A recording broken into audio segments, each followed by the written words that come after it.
தமிழ்நாடு முதலமைச்சர் கழகத் தலைவர் தளபதி அவர்களும் அடிக்கடி நம்மை பாராட்டி கொண்டிருப்பதற்கு காரணம், இந்த துறையின் மூலமாக கழகத்திற்கு பல்வேறு பெருமைகளை நாம் சேர்த்திருக்கின்றோம். முதலாவது மாநில மாநாட்டை மதுரையிலே இதேபோல் ஜனவரி மாதத்தில் 2016 ஜனவரி 24 மதுரையிலே முதல் மாநாட்டை கூட்டினோம். அன்றைய சட்டத்துறை செயலாளராக இருந்த கிரிராஜன் அவர்களும் நானும் இணைந்து, சட்டத்துறையினுடைய தலைவராக இருந்த சண்முக சுந்தரமும், அங்கே மாவட்ட செயலாளர் மூர்த்தி அவர்களுடைய மாண்புமிகு இன்றைய அமைச்சர் மூர்த்தி அவருடைய உதவியோடு மிக பிரம்மாண்டமான வகையிலே அந்த மாநாட்டை நடத்தி, அதற்கு அடுத்து இரண்டாவது மாநில மாநாட்டை ஜனவரி 10 2021 சென்னை YMCA திடலிலே சட்டத்துறையின் சார்பாக தலைவர் தளபதி அவர்களை கலந்து கொண்டு உரையாற்றிய அந்த பிரம்மாண்டமான மாநாடு நடைபெற்றது.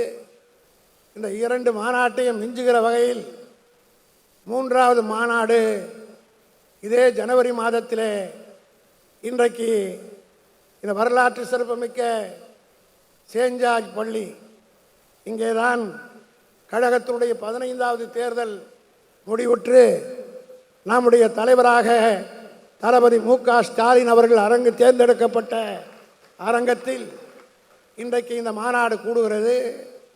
ஒவ்வொரு மாநாடும் நான் நடத்திய பிறகு நீண்ட நேரம் நான் பேச விரும்பவில்லை.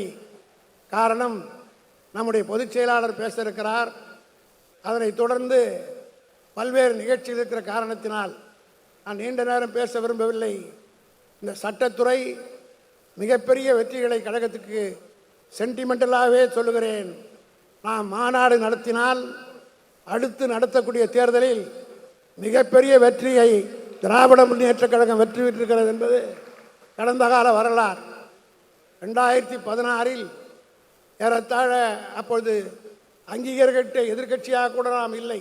ஆனால் அந்த மாநாடு நடத்தி ஒரு திருப்பு முனையாக அமைந்த காரணத்தினால் 2016 ஏறத்தாழ 98 பேர் நம்முடைய அணியின் சார்பிலே வெற்றி பெற்று மயிரிழையிலே ஆட்சியை நாம் பெறுவதற்குரிய வாய்ப்பை இழந்தோம். அதற்கு அடுத்து 2021 நடைபெற்ற மாநாட்டுக்கு பிறகு நடைபெற்ற தேர்தலிலே தான் தளபதி மு.க. ஸ்டாலின் அவர்கள் தமிழ்நாட்டினுடைய முதலமைச்சராக தேர்ந்தெடுக்கப்பட மிக பிரம்மாண்டமான வெற்றியை நாம் பெற்றோம். நான் கடந்த கால 2016 வெற்றி பெற்றோம். 2021 மிகப்பெரிய வெற்றி ஆட்சி அமைத்தோம். அடுத்து நடைபெற இருக்கிற சட்டமன்ற தேர்தலில் இந்த மாநாட்டுக்கு பிறகு தளபதி அவர்கள் விரும்பியபடி அவருடைய இலக்குப்படி 200 தொகுதிகளில் திராவிட முன்னேற்றக் கழகம் வெல்லப்போவது உறுதி என்பதை இங்கே வந்திருக்கின்ற கழகத்துடைய பொதுச் செயலாளர், மேடையில் இருக்கின்ற மூத்த தலைவர்களுக்கெல்லாம் நான் உறுதியளிக்க விரும்புகின்றேன். காரணம், வழக்கறிஞர்கள் தொடர்ந்து இன்றைக்கு ஏறத்தாழ 10,000க்கும் மேற்பட்டவர்கள் உறுப்பினராக இருக்கிறார்கள் என்றால் இந்த மாநாட்டினுடைய சிறப்பை உள்ளபடியே மகிழ்ச்சியாக இருக்கிறது. காலை 8 மணிக்கெல்லாம் எந்த காலத்திலும் இவ்வளவு குளிரில் இவ்வளவு பேர் வந்ததை நான் பார்த்தது கிடையாது.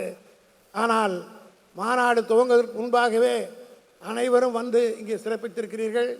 உங்கள் அனைவரையும் நான் ஏற்கனவே 25 ஆண்டு காலம் 30 ஆண்டு காலம் இந்த அணியினுடைய செயலாளராக இருந்தவன்கிற முறையில் உங்களை எல்லாம் வருக வருக என்று வரவேற்று இந்த மாநாட்டை துவக்கி வைக்கின்ற ஒரு அருமையான வாய்ப்பை எனக்கு வழங்கிய என்ஆர் இளங்கோவை நான் பாராட்டாமல் இருக்க முடியாது.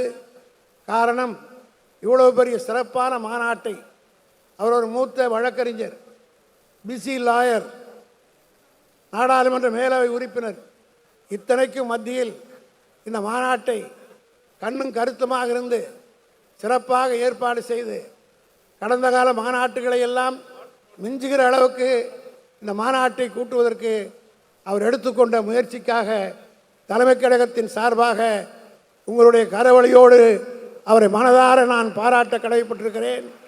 அவருக்கு உறுதுணையாக இருந்த சட்டத்தினுடைய நிர்வாகிகள், மாவட்ட அமைப்பாளர்கள், வழக்கறிஞர் பெருமக்கள் அனைவருக்கும் நன்றி தெரிவித்து என் உரையை நிறைவு செய்கிறேன். வணக்கம்.